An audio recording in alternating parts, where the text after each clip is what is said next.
ଜୟ ଜଗନ୍ନାଥ। ଆଜିର ଭିଡ଼ିଓରେ ଅଷ୍ଟମ ଶ୍ରେଣୀ ପାଇଁ ଗଣିତ ପ୍ରକଳ୍ପ ରହିଛି।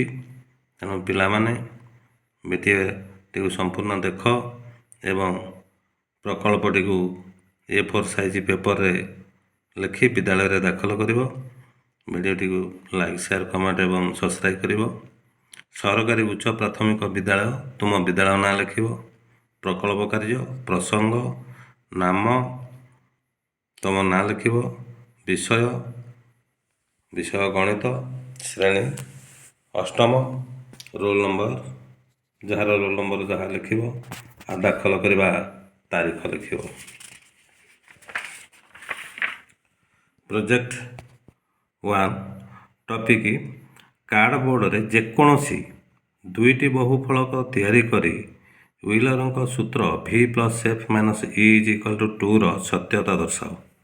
କାର୍ଡ଼ବୋର୍ଡ଼ରେ ଘନ ଏବଂ ଚତୁର୍ଭୁଜ ପିରାମିଡ଼ ତିଆରି କରିବ। ଚିତ୍ର ନମ୍ବର 1, ଚିତ୍ର ନମ୍ବର 2 ଏହିପରି ଚିତ୍ର ଦୁଇଟି କରିବ। ୱିଲରଙ୍କ ସୂତ୍ର ବହୁଫଳକ ପାଇଁ ଶୀର୍ଷଙ୍କ ସଂଖ୍ୟା V ଭର୍ଟିକ୍ସ ପ୍ଲସ୍ ମୁଖ ସଂଖ୍ୟା FS ମାଇନସ୍ ଧାର ସଂଖ୍ୟା ES =2 ହୁଏ। ବହୁଫଳକର ନାମ ଘନ ଆଉ ଚତୁର୍ଭୁଜ ପିରାମିଡ଼। ଘନର ଶୀର୍ଷ ସଂଖ୍ୟା 8, ମୁଖ ସଂଖ୍ୟା 6, ଧାର ସଂଖ୍ୟା 12। V+F-E ସୂତ୍ରରେ 8 + 6 - 12 = 2। ଚତୁର୍ଭୁଜ ପିରାମିଡ଼ ଶୀର୍ଷ ସଂଖ୍ୟା 5, ମୁଖ ସଂଖ୍ୟା 5, ଧାର ସଂଖ୍ୟା 8। V+F-E ସୂତ୍ରରେ 5 + 5 - 8 = 2।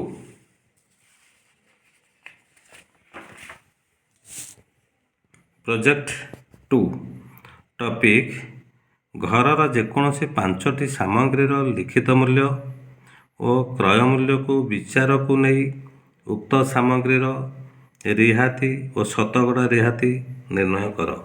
ସୂତ୍ର ରିହାତି ଲିଖିତ ମୂଲ୍ୟ ମାଇନସ୍ କ୍ରୟ ମୂଲ୍ୟ। ଶତକଡ଼ା ରିହାତି ରିହାତି ହରଣ ଲିଖିତ ମୂଲ୍ୟ ଗୁଣନ 100। ସାମଗ୍ରୀର ନାମ ଲଙ୍କାଗୁଣ୍ଡ, ସୋୟାବିନ ବଡ଼ି, ଚିନି, ବାଲାଜି ଅଟା, ସୂର୍ଯ୍ୟମୁଖୀ ତେଲ। ତେଣୁ ପିଲାମାନେ ତୁମେ ଅନ୍ୟ ଯେକୌଣସି ସାମଗ୍ରୀର ମଧ୍ୟ ନେଇପାରିବ। ଲଙ୍କାଗୁଣ୍ଡର ଲିଖିତ ମୂଲ୍ୟ 50 ଟଙ୍କା, କ୍ରୟ ମୂଲ୍ୟ 40 ଟଙ୍କା, ରିହାତି ହେଲା 10 ଟଙ୍କା।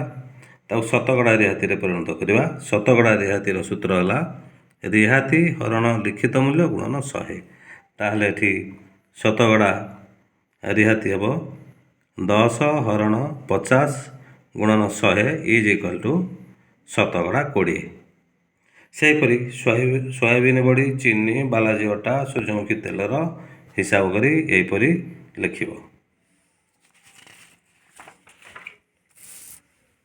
ପ୍ରୋଜେକ୍ଟ ନମ୍ବର 3 ଟିଣ କିମ୍ବା ପ୍ଲାଷ୍ଟିକ କିମ୍ବା କାର୍ଡ଼ବୋର୍ଡ଼ରେ ନିର୍ମିତ ଏକ ଆୟତ ଘନ ବା ସମଘନ ଆକୃତି ପାତ୍ରଟିଏ ସଂଗ୍ରହ କରି ନିର୍ମାଣ କରି ତାହାର ଆୟତନ ନିର୍ମାଣ କର।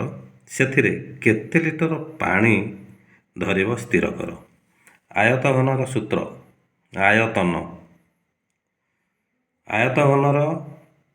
ଆୟତନ ଯାହା ଘନଫଳ ସେୟା।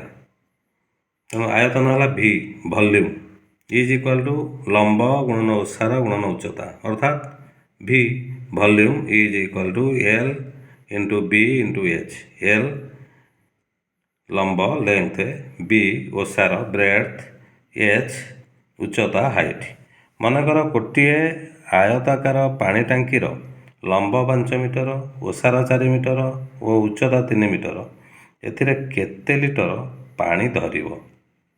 ଆୟତନ L × B × H।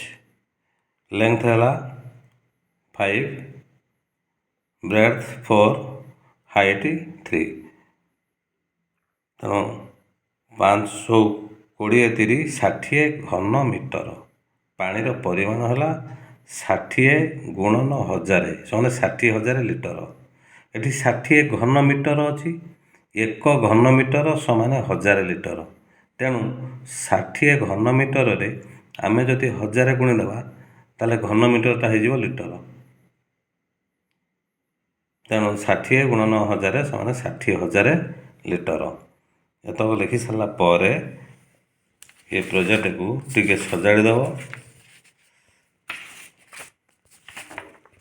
ଏହିପରି ସଜାଡ଼ି ବିଦ୍ୟାଳୟରେ ଦାଖଲ କରିବ।